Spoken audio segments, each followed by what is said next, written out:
Facebook Live, manatili lang po kayo dyan at damhin ang presensya ng Panginoon. Tumagderte amin na po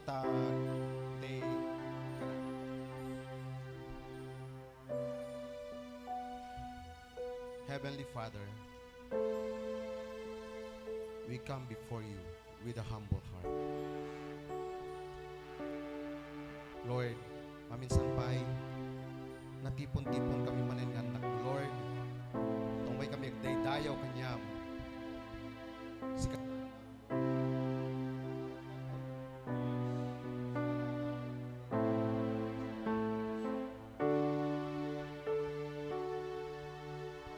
Tinagpasulam mi Lord. Pagkawanim dagiti nagkurangan mi Apo. Kadawatik kalinisim dalusam ti puso ken panunot mi Lord. Tapnon ba ikari kami Apo iti sangwanam anak. Lord, agyaman kami kadagiti blessings nga ipapay mo Lord. Thank you so much Lord. Das ko namin ti 1 Thessalonians 5:18. In everything give thanks. Lord, basit man wenno dakkel, dapat lang thank you kami kanyang Lord. Gapot ta si kaamin ti paggapgapo na dito nga blessings Lord. Si kalay nga po ti makaararami dito kadarami Lord. Lord, maminsan pay agyaman kami iti napalabas na weeks Lord na imay ti super typhoon. Ngayamhan na kami nga binaybayan Apo. So agyamyaman kami Apo ta at dakalat ta nga agnanayon kada kami Lord. Kaya't maminsan pa Apo, thank you Lord. Thank you for all the blessings. Lord, sika kuma, i-bless mo kuma, dagiti kakapsat mi Lord, nga mausar, dagiti agtugtog Apo, dagiti agkanta. Nang nangaruna Apo ti pastor mi, nga mausar Lord, nga mangiburay iti sasaom. Kaya't dawatin mi, nga dagiti i-share na nga sasaom Lord, kaya't maawatan mi Lord. Tapnon ikasta mausar mi data itinaldaw daw nga panagbiag ni Lord. Lord, dawaten mi nga dagiti kagagsat mi nga awan pay ditoy Lord. Sagide mi suda. Ket sikat ti mang-provide Apo iti pagsakayan da tapno makaumay da ditoy lawan. Dagitoy Apo ti dawat mi in Jesus mighty name. Amen. Amen. Hallelujah. Manatili na po tayo nakatayo. Ang sabi po sa Psalms 133 verse 1, how good and pleasant it is when God's people live together in unity. Tayo po ba'y masaya? Amen! Iparamdam po natin ang ating pagmamahal sa ating mga kailaw sa pamamagitan ng pagtapik, pakikipagkamayan, and give your best sa pagpupuri sa ating Panginoon. Halina't sama-sama tayo magpuri sa ating Diyos na buhay. Umikot po tayo.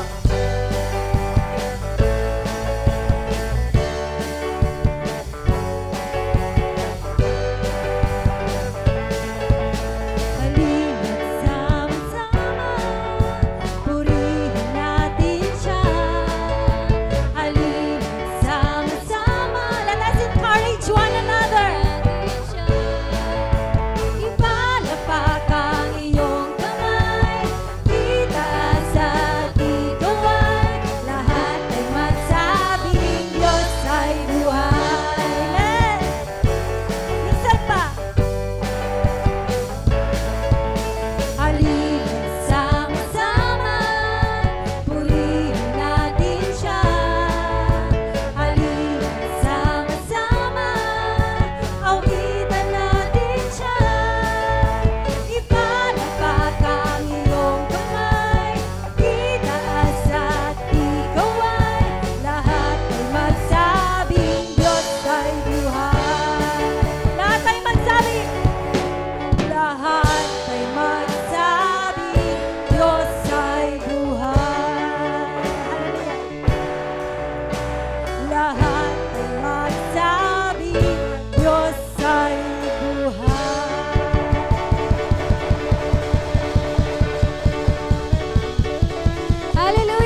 sasambahin, ngalan mo'y sasampitin. Pagkat pag-ibig mo ang siyang mahalaga sa akin. Sa gitna ng kalungkutan, ika'y papupurihan, kasasalamatan magpakailanman. Amen!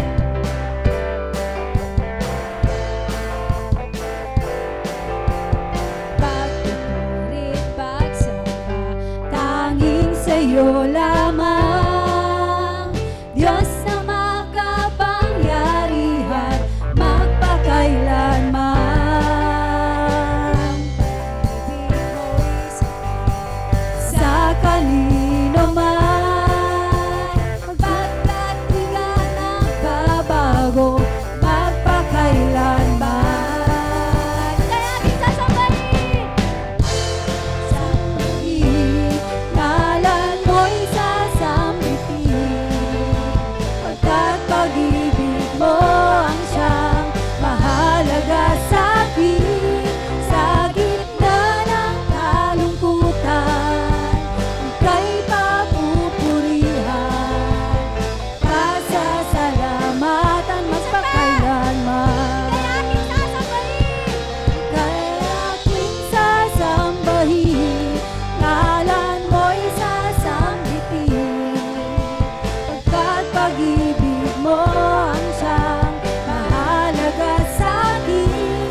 Sa gitna ng kalungkutan, ika'y papupurihan, pasasalamatan magpakailanman. Hallelujah! Sigaw natin ang ating papuri sa Panginoon. Langit ang aking nadarama, sa tuwing kapiling ka, ang puso ko'y sumisigla. Kapag sa'yo'y sumasamba, langit ang aking nadarama, sa tuwing kapiling ka, ang puso ko'y sumisigla. Kapag sa'yo'y sumasamba, tunay ng langit ang ating darama. Amen!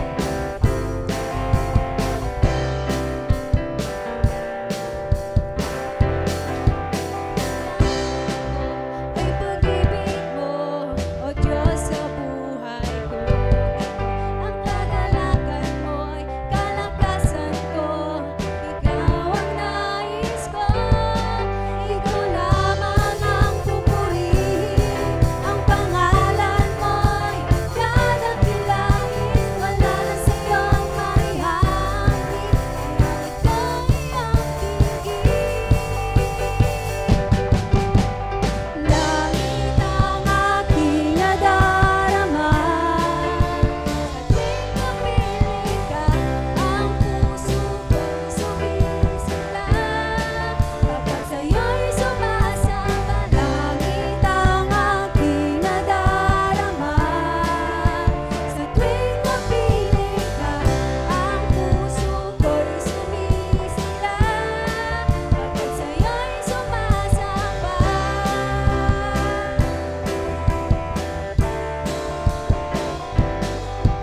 ang kailangan ay pag-ibig mo, O Diyos sa buhay kong ito. Kagalakan ko'y kalakasan mo, ikaw ang nais ko, ikaw lamang ang pupurihin. Ang pangalan mo'y dadakilain, wala na sa'yo'y maihahangin. Ang awit ko'y iyong dinggin. Langit ang aking nadarama, sa tuwing kapiling ka, ang puso ko'y sumisigla. Kapag sa'yo'y sumasa, langit ang aking nadarama, sa tuwing kapiling ka, ang puso ko'y sumisigla. Kapag sa'yo'y sumasa, langit ang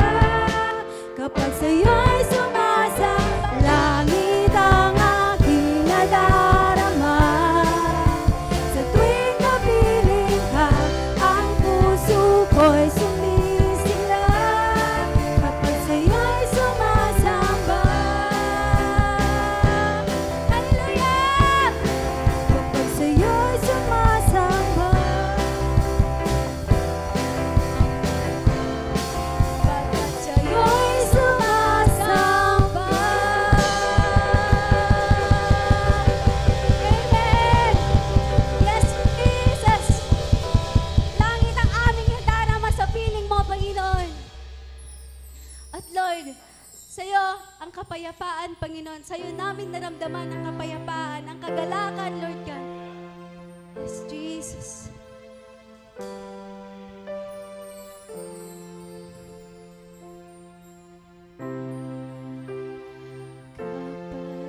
Kapayapaan, nagmumula sa'yo. Come on, church.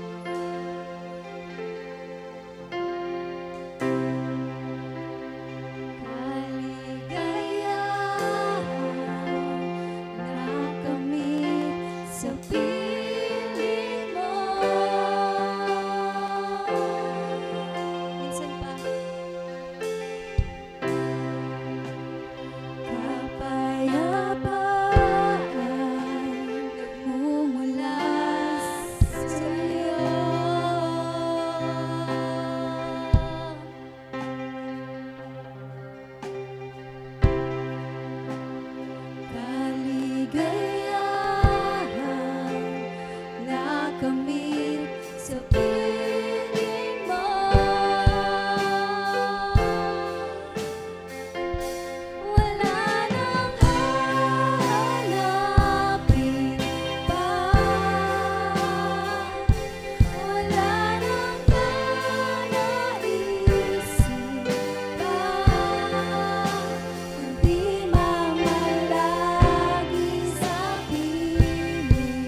Yes, Jesus.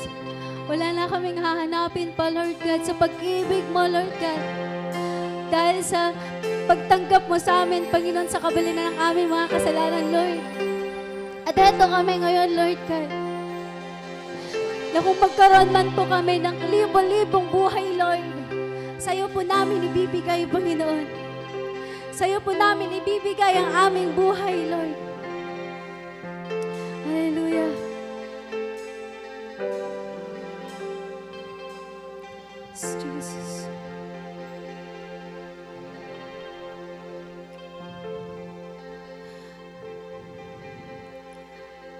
Kung mayroon lamang akong sanlibong buhay, hindi pagkakait lahat sa'yo ibibigay.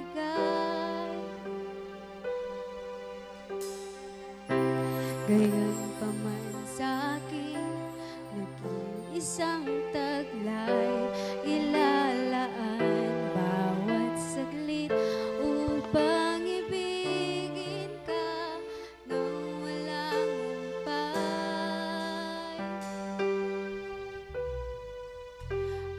Kung mayroon lamang ako sanlibong buhay,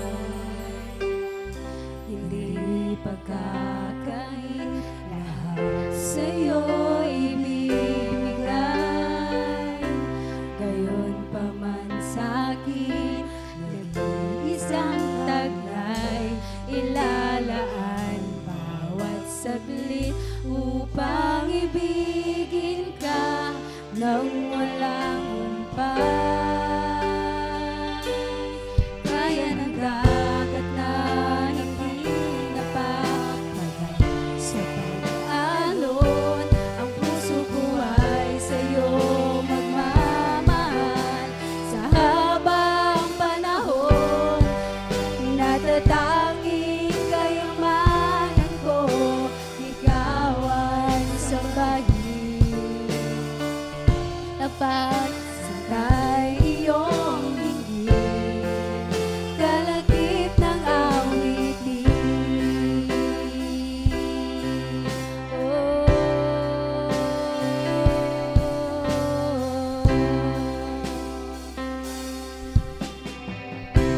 mayroon lamang ako sanlibong buhay, hindi pagkakait lahat sa'yo ibibigay. Gayon pa man sa'kin, nag-iisang taglay, ilalaan bawat saglit upang ibigin ka nang walang humpay. Gaya ng dagat na hindi napapagal sa pag-alon, ang puso ko ay sa'yo magmamahal. Sa habang panahon, gaya ng dagat na hindi napapagal sa pag-alon, ang puso ko ay sa'yo magmamahal. Sa habang panahon, natatanging kayamanan ko, ikaw ang sambahin. Wagas na pagsinday iyong dinggin, kalakip ng awitin.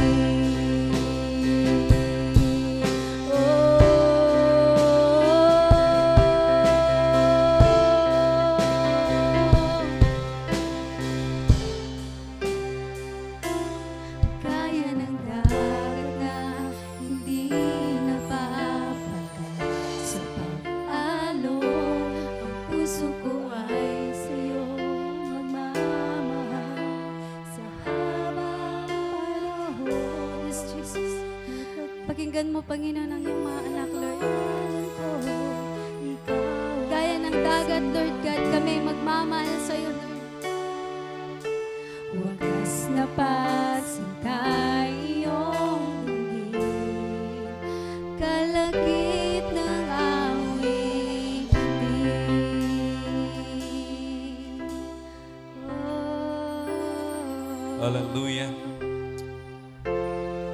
We continue, Lord, to shout your name, Jesus.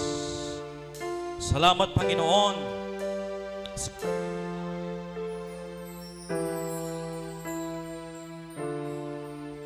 We continue, Lord, to seek for your presence, for your guidance, Lord.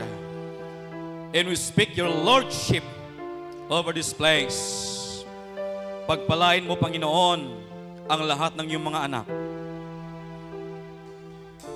Na sa umagang ito, Panginoon, ay punuin mo ng kagalakan, ng kapayapaan ang aming mga puso, O Diyos. And once again, we speak your blessing. We speak your favor in the midst of your people, Father God. Patunay nga, Panginoon, na wala na kaming ibang hahanapin pa, O Diyos. Wala nang papantay sa iyo, Panginoon.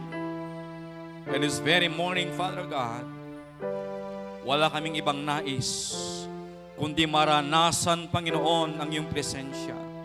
Kundi mapapurihan ang dakilang pangalan, the name above all names, our King of Kings, our Lord of Lords, our Jesus sa aming mga buhay, Panginoon. And continue, Lord, to speak in the midst of your people. And Lord, impress what is in your heart, Father God. Even your word, pagpalain mo, Panginoon.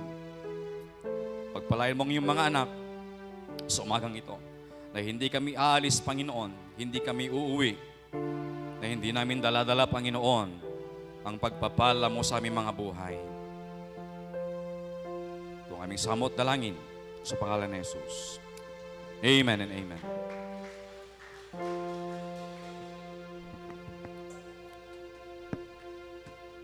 Hallelujah. Purihin ang Diyos sa buhay. Sa umagang ito, at patuloy nating parangalan ang Diyos. As this moment, ay makakarinig tayo ng kanyang mga salita. So kung mayroon po kayong Bible, may I invite everyone to please open it. As our key verse sa ating pong mensahe.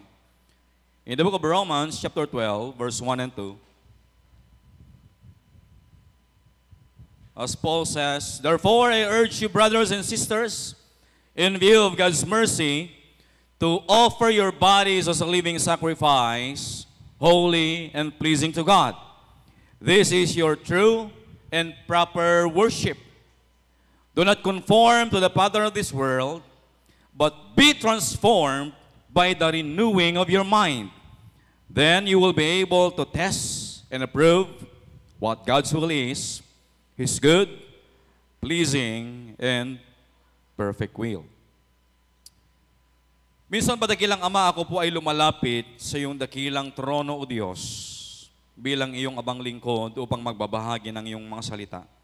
And I pray, Lord, for the triple portion of your anointing to pour sa iyong abang lingkod, Panginoon. Buksan mo ang aming isipan, ang aming puso, Panginoon. And as your word will be delivered in the midst of your people, you speak to them, Father God. And let your Holy Spirit minister sa amin pong kalagitnaan, Panginoon. And bless your word, and whatever your will, let your will be done. In Jesus' name, amen. So tayo po yung magpapatuloy, mga kapatid, sa atin pong tema, as we all know, is about living sacrifice. This is the third week, tama po ba? Pangatlong linggo na po, na tayo po ay nagpapatuloy sa atin pong tema. At saliksikin po natin, what is the main reason bakit ito ay isinulat ni Apostle Pablo? As a sort of background, itong book of Romans was written by Paul, addressed to the Roman, kahit hindi pa niya nakikita. From verse or chapter 1 to 11, makikita natin that Paul exhorted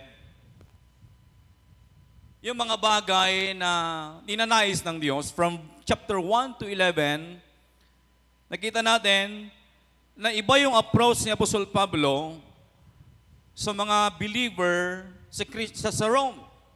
Romans 12 is the concluding section of the Epistle to Roman. Sinulat ito ni Pablo sa church during his third missionary journey. So pangatlong missionary journey niya na ito. At nagkaroon dito ng shifting, the pivotal from being a doctrinal into a practical approach sa mga believers sa Rome. The background is that Paul is addressing a diverse Christian community. Ang inadresan dito ni Apostol Pablo ay iba't ibang believer, iba't ibang community sa Roman Empire, and he provided how to live a unified sacrificial living, and in essence, it is transformed life by the renewing of our mind. Sinulat ito ni Apostol Pablo para makita niya kasi during that time, there are a lot of growing church. And inside the Rome, sa loob ng Roma, ay iba't iba yung practices, iba't iba yung ginagawa ng mga believer, and chances are, itong mga believer is prone or subject sa influence ng Roman Empire. Kaya binalaan niya, sumulat siya sa Roma, giving a warning, an encouragement sa mga believer doon on how to live a life worthy to the Lord. Sa beginning chapter, or sa beginning verse ng chapter 12, the Apostle Paul was appealing to the believer in Rome kung ano yung kanilang gagawin. Chapter 12, Paul pivots from theological doctrine into practical instruction, calling the believers to respond to God's mercy. Right before the chapter 12, sa chapter 11, sinalaysay ni Apostle Paul about the mercy of God given to the believer that despite of our disobedience, God still chooses to pour out His mercy. Na ang gusto ng Panginoon, according to Paul, that despite our stubbornness, our disobedience, by God's mercy and grace, binigyan tayo ng chance, and that is the chance for us to live sacrificially. Dito, si Apostol Pablo ay ini-invite niya yung mga believers sa Roma, even us nowadays, a radical way of living that defies conformity to worldly standards. Instead of embracing a life transformed by God's Spirit. At ang sabi niya, the life you should live is aligned to how God wants you to live. The focus of this sermon is that we are being encouraged on how to live a transformed life. Sabihin nga natin, transformed life. And a transformed life should be given to God as our way of living sacrifice and renewing our mind to God's will.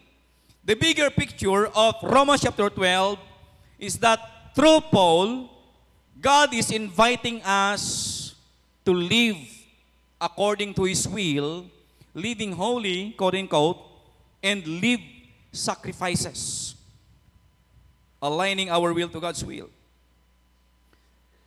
Romans is Paul's theological masterpiece. Pag sinabing theology, it is the study at an approach. The word theology came from the Greek word theos and logos.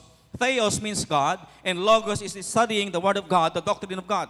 So sinalaysay dito ni Apostol Pablo na from chapter 1 to 11, pinapakita nyo dito yung parang transformation.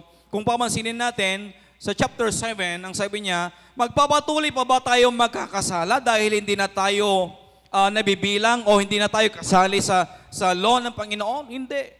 Ang sabi niya. Because we are now living by the grace of God.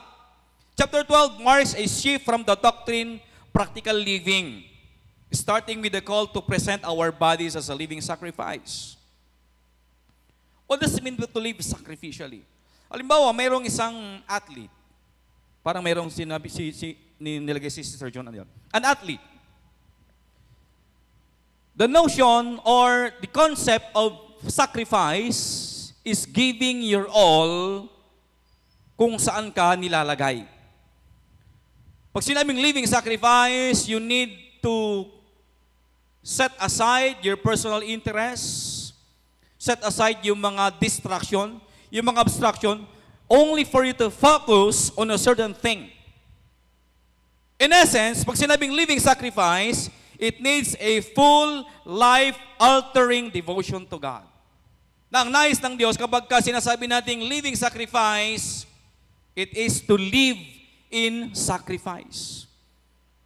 May I repeat? Living sacrifice means to live in sacrifice. That's how Paul wants us to know. Ngayon, what does it mean to live a transformed life? Masasabi ba natin na yung buhay natin is already transformed?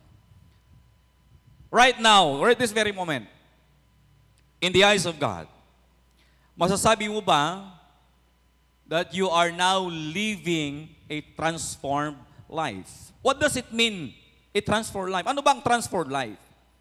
Pag sinabing transformed life, it is a changed life, inside out, putting away, setting aside the worldly desires. Yung mga bagay na hindi nakarapat-dapat, kaaya-aya sa Panginoon, na ang focus mo is you are now focusing on your relationship with God. A transformed life is a life that is being given, dedicated, committed, established in the Word of God, and doing the ministry of God. Parang it has something to do with the relevance doon sa shinare ni Brother 30 last Friday. Kung nandito lang kayo, he himself is an example of a transformed life. And nagkaroon ng distinction, he quoted the Great Commission from chapter 28 of Matthew from verses 19 to 20. What is the distinction between a believer and a disciple? Ano yung pagkakaiba ng believer at disciple? And to relate this to our topic, a believer is someone who does not yet practice, live a transformed life. Kasi naniniwala ka lang, you're just a churchgoer. Paupo-upo, patayo-tayo, pakanta-kanta, patakas-takas ng kamay. But you are not engaging, you are not immersing yourself to the ministry, to the work of the Lord. Whereas, a disciple is someone who does the ministry of the Lord. A disciple is someone who does the work of the Lord, the ministry of the Lord. So balik tayo dito. What does it mean to live a transformed life? Number one, living a transformed life means presenting our bodies as a living sacrifice. Sabihin nga natin, living sacrifice. Romans chapter 12 verse 1, I appeal to you, therefore. This is the other translation. Ang sabi ni Paul sa ibang translation, I urge you. Ang sabi niya naman dito, I appeal to you, therefore my brothers, by the mercies of God, to present your bodies as a living sacrifice, holy and acceptable. Living or giving our life to God must be in two ways. Number one, it should be holy. And it should be acceptable. Question. Does your worship to the Lord, does your life being offered to God a holy and acceptable one? Because these two will point you, will direct you to the real essence of worship. Ang sabi niya, which is your spiritual act of worship. The term worship, sa chapter 12 ng Romans, it does not mean singing. It does not have something to do with singing. When we say worship, it is an act of relationship, an act of commitment given to God. Let's take a look in the the historical concept, bakit sinabi ni Paul sa verse 1. During that time, parehas ang Hudyo at Romano, aware sila sa konsepto ng sacrifice. Hindi na sila dito bago. Kasi it was their practice. And they are very much informed about the concept of sacrifice because during the Old Testament time, it was a practice under Mosaic law during the time of Moses. They were already practicing the so-called sacrificial offering. Na kapag ka nagkakasala noon yung mga tao, ang kanilang term is atonement for sin. So ang ginagawa nila, they are choosing something na maganda, karapat-dapat, kinakatay nila, ino-offer nila as an atonement for sin. These animals were killed and placed on the altar. Yun yung reflection na gagawin. Take note, mayroon akong narinig, and this is true, that lahat ng nakasulat sa Old Testament foreshadowed what will happen in the New Testament. Ibig sabihin, yung mga nandun sa Old Testament is just a reflection of what is going to happen in the New Testament. So during the time of Moses, the Levitican law, kapag ka nagkakasala noon yung mga tao, the only way for them to cover up their sin, not to forgive, to cover up their sin is to offer something before God. Yun yung kanilang ginagawa. Kaya nauso yung term na atonement, to atone, to cover up yung kasalanan. Pero yung act na yon, hindi napapatawad yung kasalanan. Pero yon, yung pag-offer nila ng animal is symbolic na yun yung gagawin doon sa New Testament, and someone who can do that is none other than our Lord Jesus Christ. Na yung ginagawa sa Old Testament na nag-offer ng hayop, sa New Testament, He is the lamb that is being offered.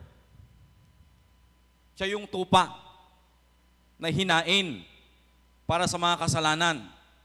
So Paul's command to be living sacrifice was a striking image that contrasted with the dead animal sacrifice. It required believers to present their bodies and lives to God's service daily. Dying to self, living for Him. Yung previous na topic natin dito is crucify the self.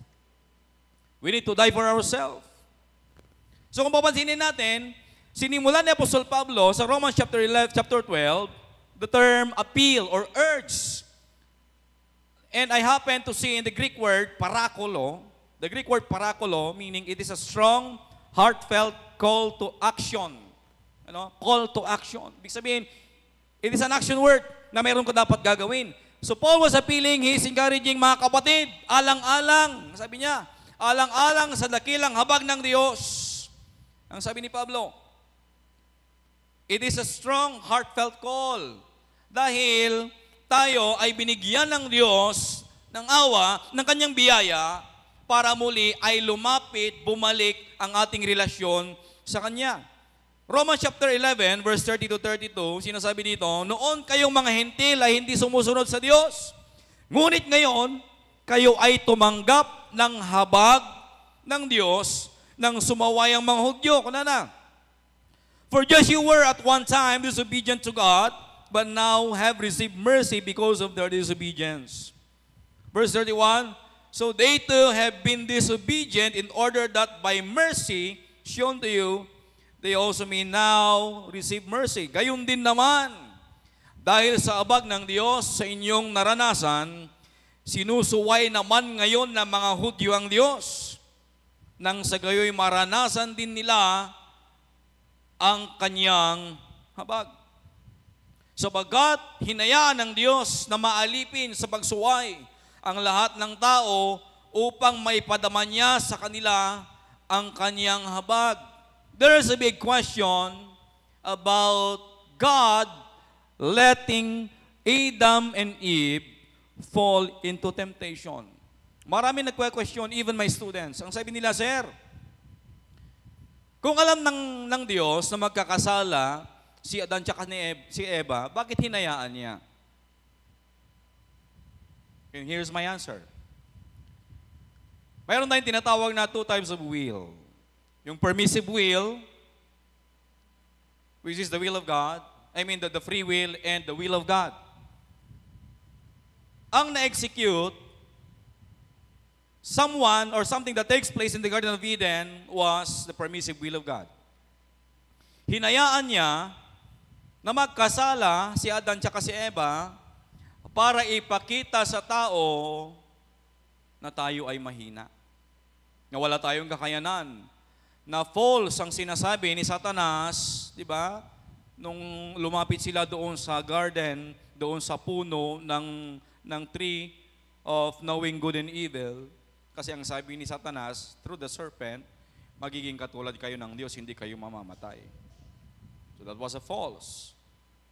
Kaya pinapakita ng Diyos, hinayaan niya through His permissive will na magkasala yung tao para ipamukha na walang kakayanan ng tao na pantayan ng Diyos. Na tayo, mahina tayo. And out from that, we were separated with God. Humiwalay tayo sa Diyos. Kaya ngayon, pinabalik tayo. Sinasabi ni Pablo, dahil sa awa ng Diyos sa inyo, huwag na kayong magmatigas ng ulo. Huwag na kayong patuloy na magkasala. Ibigay nyo na yung mga buhay ninyo na handog para sa Diyos. Dapat magbago na kayo ng mga isip, ang sabi ng Apostol Pablo. So unlike Old Testament sacrifice na yung inaalay, ang sinasabi ni Pablo, we need to give our life to God as a living sacrifice. Ibigay mo ang buhay mo bilang handog na buhay para sa Diyos. It is a life devoted entirely to God's purpose. Kasi hindi naman sa atin yung buhay natin. What then should we do? Mayroon tatlong bagay tayong gagawin. Una, we need to have a sacrificial living. What are the areas of your life that you are using to serve God? Kasi kailangan ng Diyos yung tatlong T. Yung time, talents, and treasure.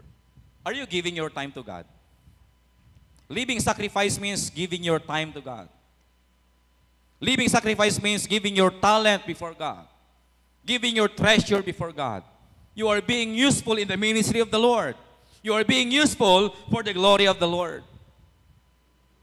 Pangalawa, let's holiness and acceptance. A life offered to God should be marked by holiness. Walang dungis. What does it mean by holiness? Holiness means set apart for God. And acceptable, meaning pleasing to Him, na naka-align. Pangatlo, spiritual worship. Spiritual worship extends beyond Sunday. Amen? Na ang pagpupuri natin, hindi lamang Sunday. The worship should be our daily routine. It should be our way of living. It should be our way of life. Na ang pagpupuri sa Diyos, hindi lang yan ginagawa during Sunday. It is a daily, whole life response to God. Ito yung response mo sa Panginoon. Kasi ito yung nais ng Diyos sa iyo. What does it mean to live sacrifice? Alam niyo yung nangyari ngayon sa buong mundo? Specifically in Nigeria. Hindi ko alam kung updated kayo. Yung mga kapatid nating Kristiyano sa Nigeria is being slaughtered because of professing their faith to the Lord. Hinuhuli po sila. Kinakatay.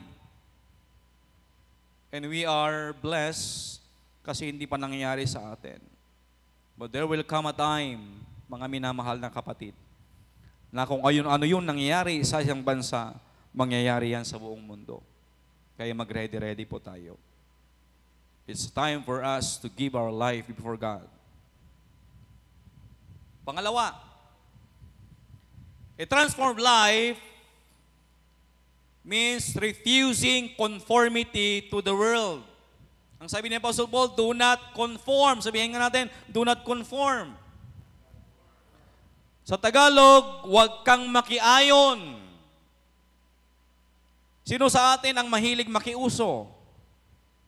Sino sa atin ang mahilig gumaya kung ano yung in, ano yung trends, ano yung fads?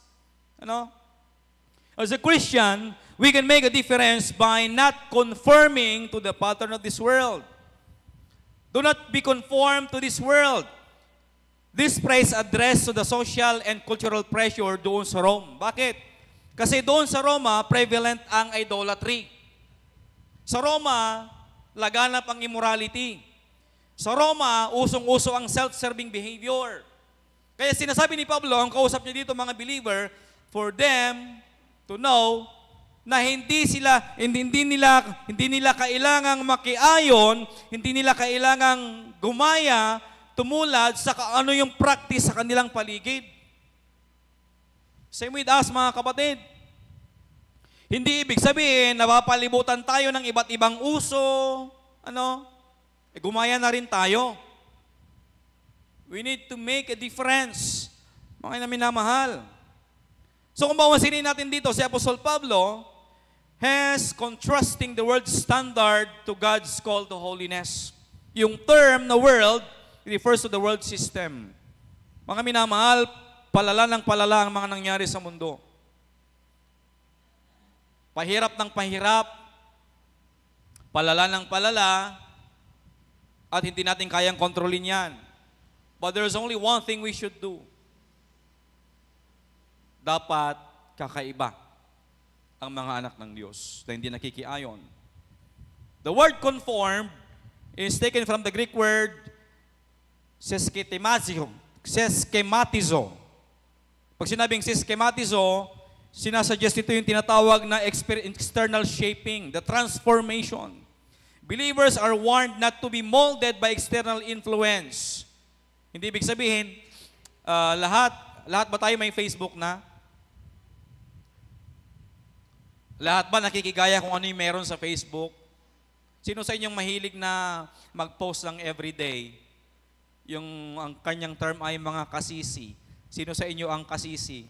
Yung mga content creator, Kung ano na lang ma-post, But take note. You can post something that can serve as a blessing.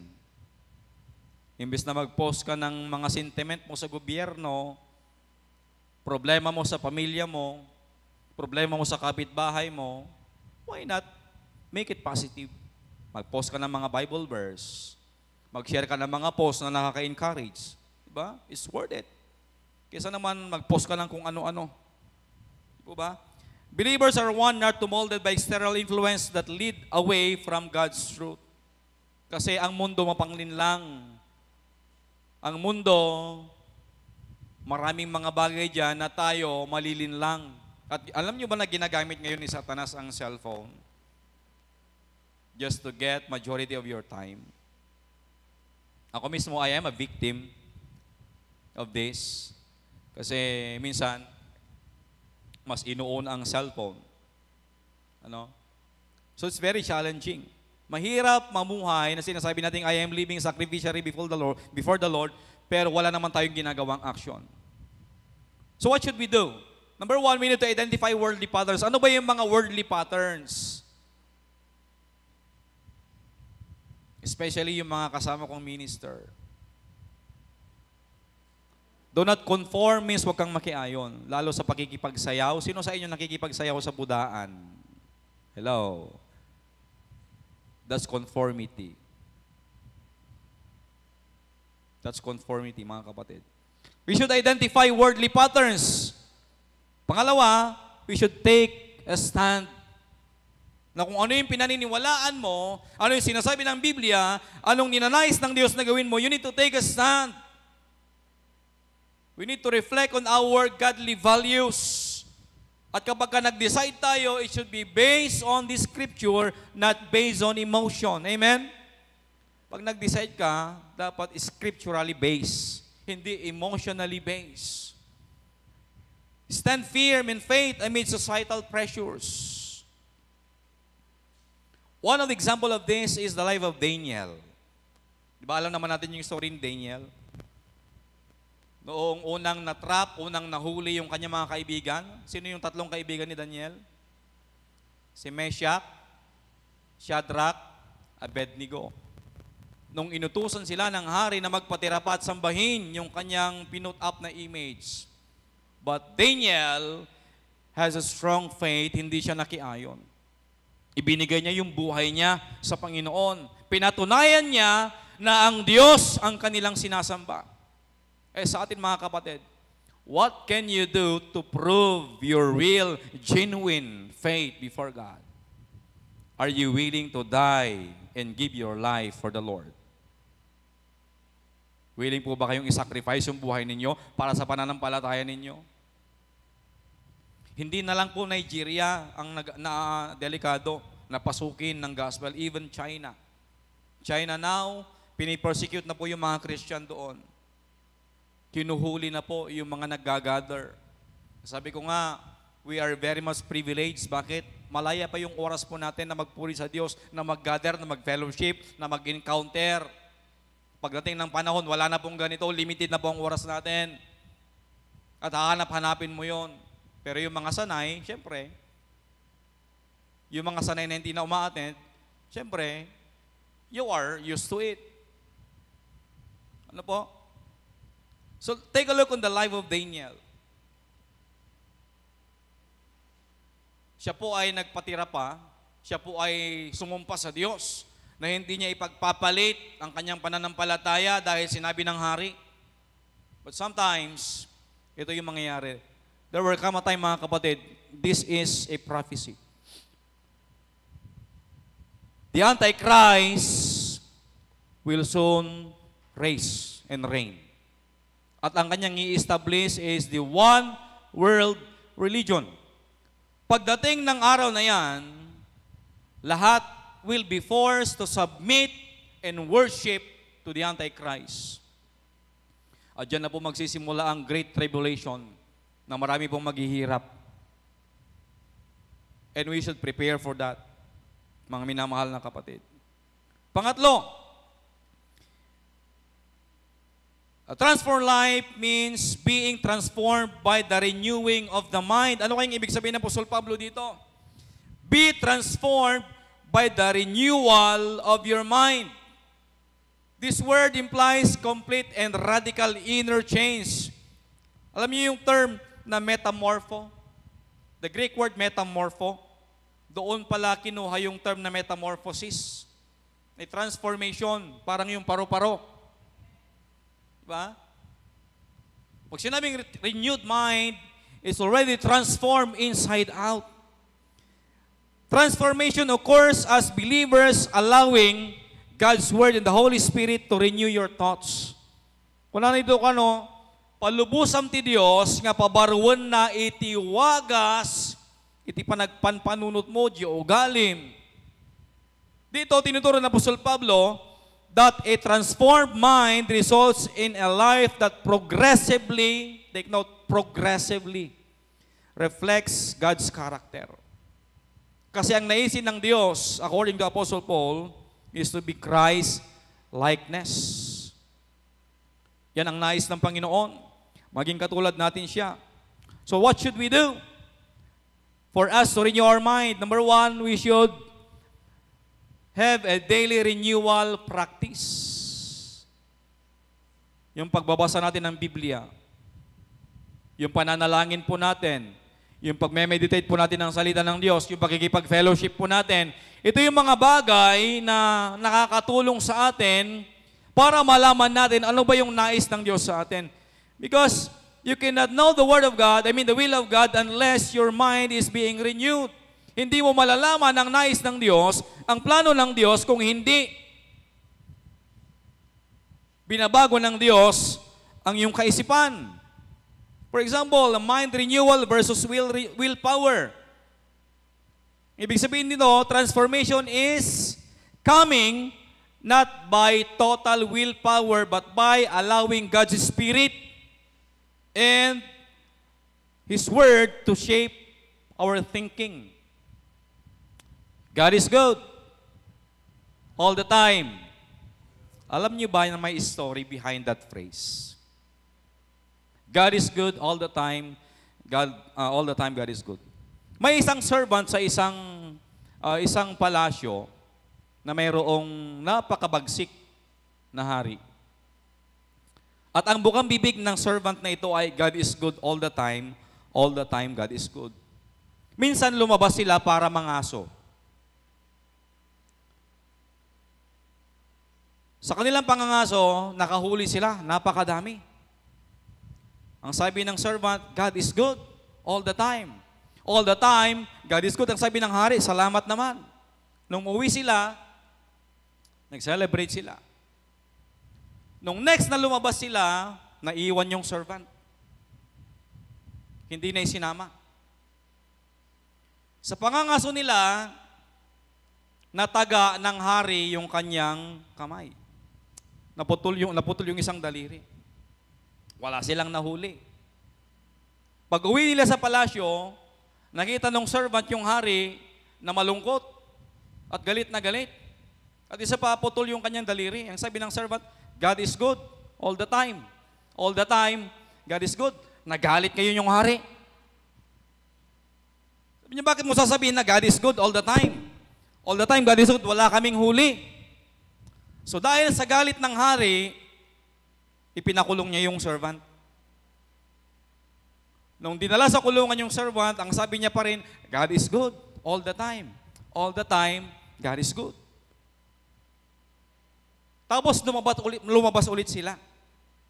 Yung hari, dala yung kanyang ibang mga alipin, nangaso sila. Napadpad sila sa isang lugar na ang tao ay cannibal. So ang cannibal kasi kinakatay kapag nahuli nila yung mga tao. So itong hari, kasama yung kanyang mga alagad, nahuli. It so happen na magkakaroon ng celebration, yung feast, yung mga cannibal, at kailangan nilang mag-aalay. Lahat ng mga kasamahan ng hari, lahat ng kanyang mga alipin, nakatay na sila, nag-celebrate na sila, yung hari yung natira. Dahil kailangan ng handog, iniwan yung hari, not knowing na putol yung kanyang isang daliri. Nung kukunin na at ihahandog na, nakita nung mag-i-inspect, kasi ang gusto kasi nila, pagka maghahain sila, yung walang dungis, walang kapintasan, dapat kompleto. So napansin nung taga-inspect, bago maghandog, na kulang yung daliri ng hari. So ang sabi nung pinaka-leader, ay hindi pwedeng ihain yan. Walang silbi yan. Pakawalan na yan, pauwiin na yan. So nakauwi sa bahay. Tapos, habang naglalakad pa uwi ng bahay, sa kaharian, yung hari, naalala niya yung servant. Kasi laging bukabibig niya, God is good all the time. All the time, God is good. So nung nakarating na sa palasyo yung hari, pinuntahan niya agad yung servant. Sabi niya, tama pala yung sinabi mo. God is good all the time. All the time, God is good. Kasi, kung hindi naputol yung isang daliri ko, malamang wala na ako ngayon. Ang sabi naman ng servant, God is good all the time. All the time, God is good. Kasi mahal na hari, kung hindi mo ako kinulong, malamang patay na rin ako. Malamang isa na ako doon sa nahain. So what is the moral? Sometimes we need to align and always believe the power of God. Na yung mga bagay na parang diskumpiyado tayo, hindi natin naiintindihan, at the end of the day, kapag ka nandun tayo sa sitwasyon, ipapaintindi sa atin ng Panginoon. Only if and when our mind is being renewed. Na kapag ka okay na yung isip natin, naka-align na yung ating plano sa plano ng Panginoon, that's the time that God will show you maganda ang plano ng Diyos sa iyo. Mga kapatid, ano man yung pinagdadaanan natin at this very moment, you need to align that to God. Kasi minsan, we are lack of discernment. Kulang tayo sa discernment. Hindi natin nadi-discern ano yung nangyayari sa atin ngayon. Ano ba yung mga bagay na nakasalukuy nagaganap sa buhay natin. We need to discern that. Part ba ito ng process ng Panginoon para maging ganap ako na kanyang abang lingkod? Kasi ang nais ng Diyos, maging ganap ka. Maging kumpleto ka. Alam nyo, nung Sunday, ang term ko sa mga kapatid natin sa Binarasang, adakurkurang yun. Daming kurkurang tayo kung nakapay kasi hindi pa tayo kompleto. Kulang pa tayo. At kailangan natin ng Diyos, ang tulong ng Diyos, kasi ang sabi ng Biblia, ang sabi ni Paul, para maging kompleto ka. For you to lack nothing. Pangapat, a transformed life means discovering and living out God's will. You need to discover the will of God in your life. You need to live the will of God in your life. Hindi maganda yung naniniwala ka lang, di ba? Even Satan believed that there is God. But he never submitted, he never lived in accordance with the will of God. You need to discover the will of God sa buhay mo. Ano ba yung plano ng Diyos sa buhay ko? Habang buhay na ba talaga akong ganito? Or there is special na piniprepare sa akin ng Panginoon? Kasi ang sabi niya sa Romans chapter 12 verse 2, that by testing, you may discern, take note of the word discern, malalaman mo what is the will of God, what is good and acceptable and perfect. Take note, what is good, acceptable, perfect. Sinasabi natin, no one is perfect. Yes, indeed, no one is perfect. But through Christ, we are made perfect. Mahirap lang kasing i-claim. Kasi the world is judgmental. Pag sinabi mong, I am perfect, sasabihin sa'yo, perfecto ka. But, biblically speaking, God made us perfect in Christ. Kung nasa iyo si Kristo. Ano yung magiging resulta? The result of a mind renewal is the ability to discern the will of God, knowing and acting what He desires. Pero minsan tayo matigas ang ulo natin. Alam na natin ang pinapagawa ng Diyos, alam na natin ang plano ng Diyos, pero ang kulang sa ating initiative. Hindi tayo nag-a-act. Kinokontra natin. God's will is described as good and acceptable and perfect, showing that His plans are beneficial. Diba? Jeremiah 29:11, I know the plans I have for you. Ang sabi ng Panginoon, plans to prosper you and not to harm you, plans to give you hope and a future. So His plan is perfect, showing that His plans are beneficial, pleasing to Him, and complete. So ano yung gagawin natin? Able for us to discern God's will. We need to have a practical decision. Kailangan mong mag-seek ng guidance ng Diyos sa iyong daily decision. You need to be grounded by the Scripture. You need to be rooted by the Scripture. And you need to live out God's will. You need to align your choice according to the standard of God rather than your personal desire. Minsan, we are emotionally driven. Ano? Minsan, emotionally driven tayo. Hindi pala Diyos ang nangungusap dahil emosyon mo lang, dahil na-bless ka, dahil meron kang pagpapalang natanggap, you are shouting, Hallelujah, Hallelujah. And suddenly, kapag wala ng pagpapala, lukewarm ka na. That's not the will of God. So, tingnan po natin mga minamahal. You need to always align ourselves before God. Believers are called to live as as living sacrifice. Not conforming to the worldly patterns, but being transformed through the renewed mind. For what purpose? To understand and follow God's will. Kasi kung hindi mapapalitan yung pag-iisip mo, hindi ka mababago inside out. When I say inside out, yung puso, yung isip mo, magmamanifest yan. And then, doon mo palang maiintindihan yung plano ng Diyos. Kasi kung hindi mababago yung isip mo, sa Ilocano, di rason mo latta. Di sa latta. Yeah? Di rason mo, orisan nga kuskusto, ilaban mo. Hindi ganon ang gusto ng Diyos. So what is the challenge for us? We need to reflect. What areas in our life na hindi pa natin ino-offer sa Panginoon? We need to commit, halimbawa in a week, specific tasks. Reading the Bible, manalangin tayo, at you need to resist worldly influence. Learn to say no to worldly influence. Learn to say no. At ito yung problema tayo naman minsan. We are a great pretender, a compromiser. Stating facts. Mas kababain mo ti tao ngam ni Apo. Tama po ba? Mas kababain mo ti tao ngam ni Apo.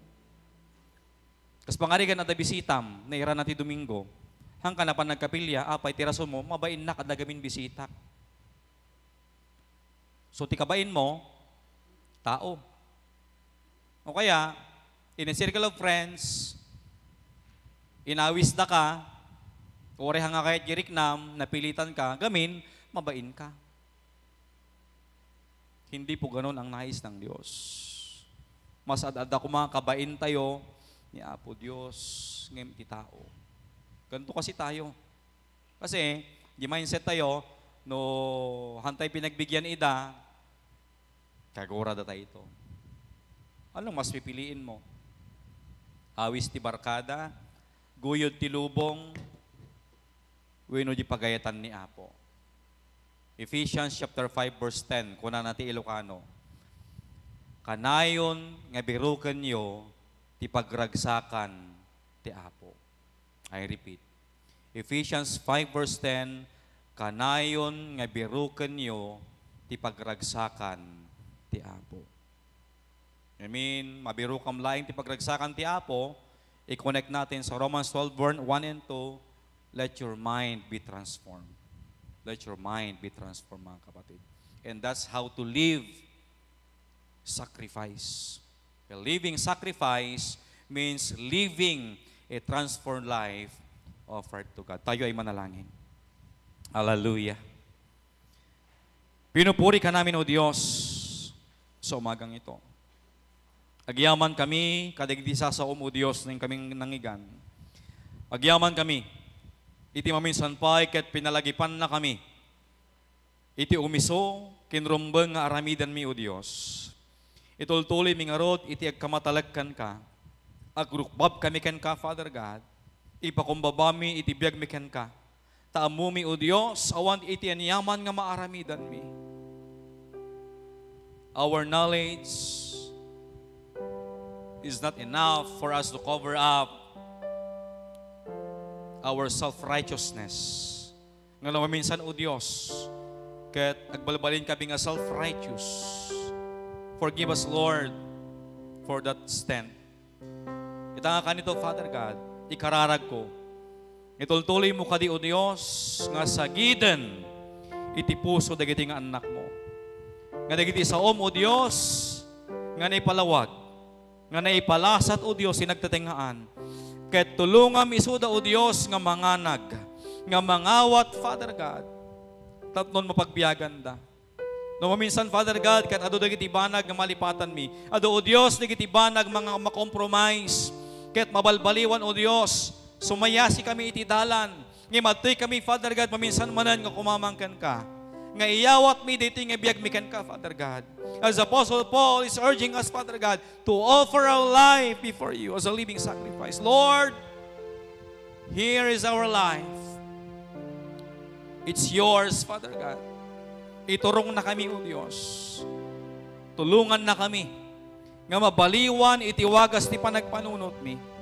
Tapno di planong, Father God. Di pagayatam, itibiyag mi, Father God. Ket maaramid mi. Wan, O Diyos, nakunang kami. Nakapoy kami, Father God. Iso nga kasapulan da kay itibiyag mi, Father God. We are nothing without you in our life, Father. Lord, we open our heart, Lord. Naminsan pa. So kimatem, O Diyos, iti puso mi. So kimatem, di ka panunutan mi. Tulungan na kami, O Diyos. Nga di dati nga kasasaad mi. Nga di dati, O Diyos, nga kabibiyag mi, ket mabalbaliwan. Ket maisukat, O Diyos, itibiyag nga pagayatam. Itibiyag, O Diyos, nga mangtadayaw kan ka. Itibiyag, O Diyos, nga agtulnog kan ka. Itibiyag, O Diyos, nga agaramid, itiplano ken pagayatam. Tapnon makita, O Diyos, iti lubong, nga pudpudno ka nga Diyos, kadagiti bibiyag mi. Itultuloy ko, O Diyos, nga ikararag, dagiti nga kakapsat ko. Nga anyaman ka di, O Diyos, iti agdama, nga parparikutan, panpanunutan, bakbaklayan da, Father God. Iyon nat mo ka di, ti man nakabalin nga imam. Palag-anim, O Diyos, ti marikrik nada. Lord, let their burden be released in the name of Jesus. And they will experience, Lord, your deliverance. Father, bendisyon nam uri pa, O Diyos, dagiti kamkaming ti familia mi ngawan kada kami. Dagiti nabayagin, Father God, nga karkararag mi, nga kamkaming ti familia mi, Lord, in the name of Jesus, mamati kami, that in your time, makadwa mi ida, Father God, that in your perfect time, in your will, Panginoon, ket makadwa mi ida. Haanan nga mabayag, Father God, mamati kami. ket itultuli mi, O Dios, nga ideklara, iti kinagasat, O Dios, kadagiti pampamilya mi, kadagiti anak mi, kadagiti kakabsat mi, kadagiti naganlak mi, Father God. Iore pa, Lord, in our circles, iti trabaho mi, kadagiti businesses, Lord, usaran na kami, nga agbalin nga ehemplo. Nga dito nga biyag, O Dios, ket nabalbaliwanan, ket saanin, O Dios, nga agbiag, kas iti sigod, nga dito nga biyag, O Dios, ket agbiagan, sigun iti pagayatam, sigun iti planom, Father God. Ket ideklarak, Father God, iti agtuntuling nga parabor ken bendisyon, ore pa iti kabukalan, Father God, iti Jesus the Light Global Ministries, iti iglesyam, Father God. Lord, mamati kami, nga madama ka, O Diyos, nga agtartarimaan. Nga do, O Diyos, iti ayusem. Ket Lord, si tatalugad kami, O Diyos. Nga nyaman ka diti pagayatam, iso kumay ti matungpal. Dagiti ministries, Father God, nga intalek mo. Kadagiti churches, Father God, intalek mo. Itultuloy mo kadi, O Diyos. Nga babaknangan, kang runan at ipamati, ken panagserbi digiti anak mo. Kamatalik kami ken ka, Father God. Itultuloy mi, O Diyos, nga ikaw mangken ka. Iti so amin, O Diyos, nga plano, desisyon, kenam amin, O Diyos, nga masangwanan mi. Because you are the ultimate planner, the architect, and the carpenter of our life. Madaydayaw itinagan mo. Surwan na kami nga rod, O Diyos, nga agtulnog ken ka. Nga dagiti nga saom, ket saan mi laeng nga nangag. Nga dagiti nga saom, O Dios, ket haan laeng agpatinggay ti lapayag mi. No di ket may panda, O Dios, ti kaunggan ti ipuso mi, ket maaramid na kitay, O Dios. Bayat, O Dios, ti panangidalan mo kada kami. Lord, may palagip kada kami, O Dios, iti adal mi ti Friday. That we are not only teach lesson, but we will teach how to obey. Kasko na iti saom mo, Lord. Sulungan na kami nga ron ngagtulnog. Kadagiti anyaman nga pagayatam. Madaydayaw itinagan mo. In Jesus' name we pray. Amen and amen.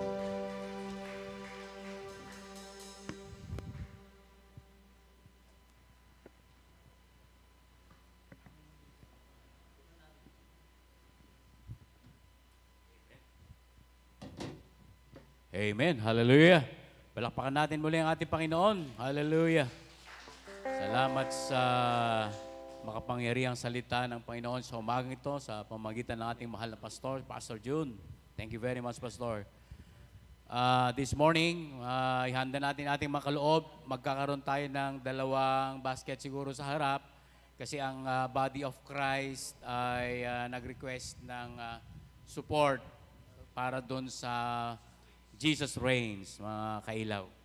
So siguro, nandiyan na pala, 2 na pala dyan. Okay, agtultuloy kami nga may encourage kakabsat ti tumunggal maysa. Glory to God nga agited when no agipaay kadagiti sagsagot tayo para iti apo kakabsat dahito kat may samet nga maysa nga panagdayaw ken ni Apo Dios. Ken dati pa nagitad tayo, mangtad datoy iti benepisyo kada tayo. Amen. No gamin agit itad tayo, asla we are ini-entrust natin ang Panginoon, yung ating mga kayamanan na yan, yung mga pera na yan. Nagtitiwala tayo sa ating Panginoon. Amen. Parang nagbigay ka, act of worship, then at the same time, mamati ka nga ni Apo Dios, naggapo amin ken kuha na dagitang tinatamasa natin, yung mga blessings sa atin, galing lahat yan sa ating Panginoon. And another one, pag nagbibigay tayo, nag-i-invite tayo ng provisions from the Lord. Kasi nga, kung babasahin natin yung Bible, sinasabi dyan na pag nagbigay ka ng kukunti ma-receive mo. Pag nagbigay ka ng marami, marami ang binabalik sa atin ng ating Panginoon. Kaya kung nagbibigay ka ng marami, ini-invite mo ang Panginoon upang sa ganon ay mas lalo tayong pagpalain ng ating Panginoon. Then, yung giving din natin mga kailaw, kakabsat, dahil kat mangtulong, mangsuporta, dumayaman ng ating Panginoon, pero yung mga pastors natin, mga missionaries natin, mga pumupunta, lumalabas yan, ay pinapalakas yung mga yan upang sa ganon ay mas malawak pa yung lugar na kanilang mapupuntahan, mas marami pang mga kaluluwa ang nare-reach out para makarinig ng mabuting balita ng kaligtasan sa pamamagitan ng ating pagbibigay. And of course, lastly, pag nagbibigay tayo, binabago ng Diyos yung puso natin. Nagiging generosity tayo. Parang ang ating Panginoon, binigay niya mismo yung kanyang buhay para sa atin mga kailaw. Hindi tayo nagiging makasarili, hindi tayo nagiging greedy pag tayo ay nagbibigay. Amen. So tumay tayong lahat mga kailaw. Hallelujah. Thank you Jesus. Thank you Lord. Salamat muli Ama sa mga mensahe na amin pong narinig sa umagang ito. Nawa patuloy Panginoon ito na magbibigay sa amin ng kalakasan Panginoon upang suungin lahat ng mga pagsubok sa buhay upang ituro kami, Panginoon, sa tamang landas. Salamat, Ama, sa iyong ginamit sa umagang ito. Patuloy mong gamitin ang kanyang buhay, Panginoon. And Lord God, yung mga salita mo na ito, Panginoon, ay matanim sa aming pong puso, Panginoon, at maigawa namin sa araw-araw ng aming pong buhay. Salamat muli, Ama, sa mga kaloob namin this morning. Lahat ito ay galing sa iyo, Panginoon, kaya marapat lang namin papurihan sa pamamagitan ng pagbibigay, Panginoon. Salamat. I-bless mo lahat, Panginoon, ng mga biyayang ito, ng mga tithes and offering na ito para sa ikalalawak ng iyong gawain. Maraming salamat, Lord. Ito po ang aming dalangin sa pangalan ni Jesus. Amen.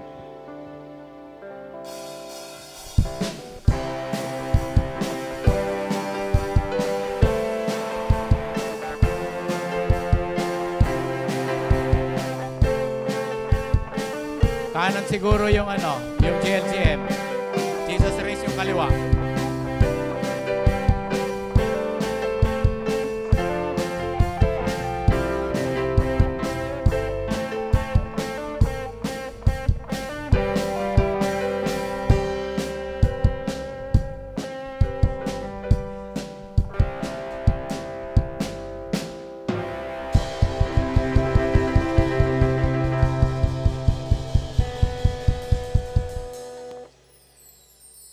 Tayong lahat po ay tumayo at ating papurihan ang ating Panginoon.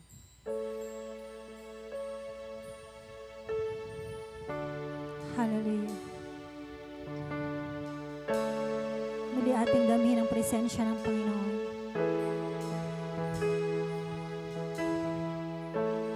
The Lord bless you and keep you. Make His face shine upon you, be gracious to you. The Lord turn His face toward you and give you peace. Sing it once again. The Lord bless you and keep you. Make His face shine upon you, be gracious to you. The Lord turn His face toward you and give you peace. Let's sing Amen.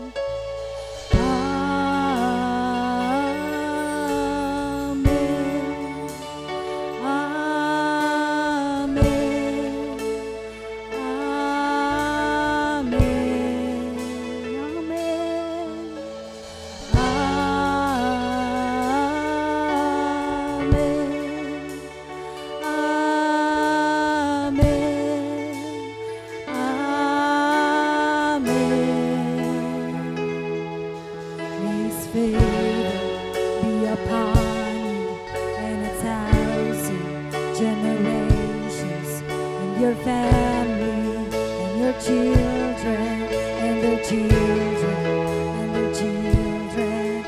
May His favor be upon you and 1,000 generations and your children and their children and their children.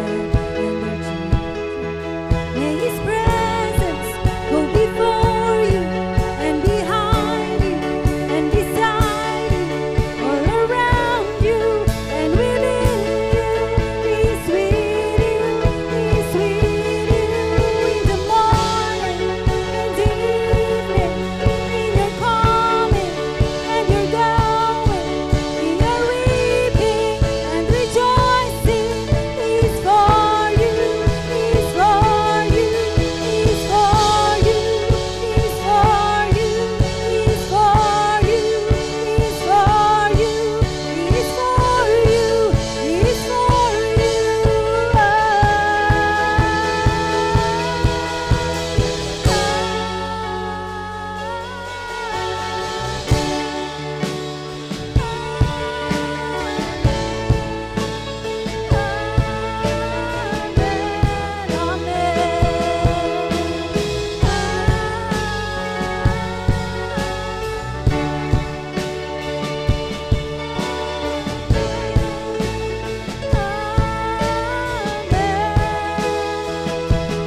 nagpapasalamat sa inyo.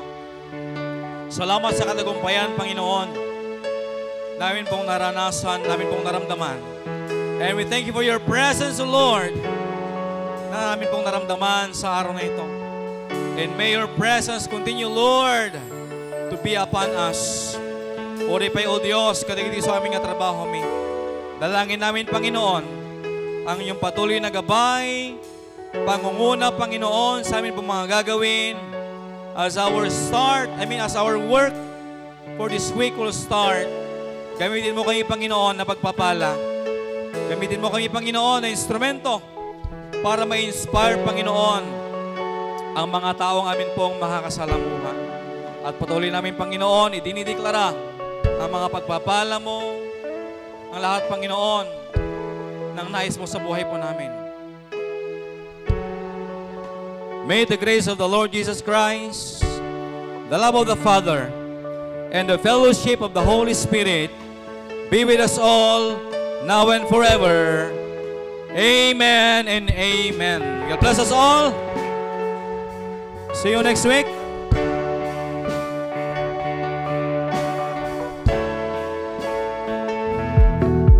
Dito na po nagtatapos ang ating serbisyo.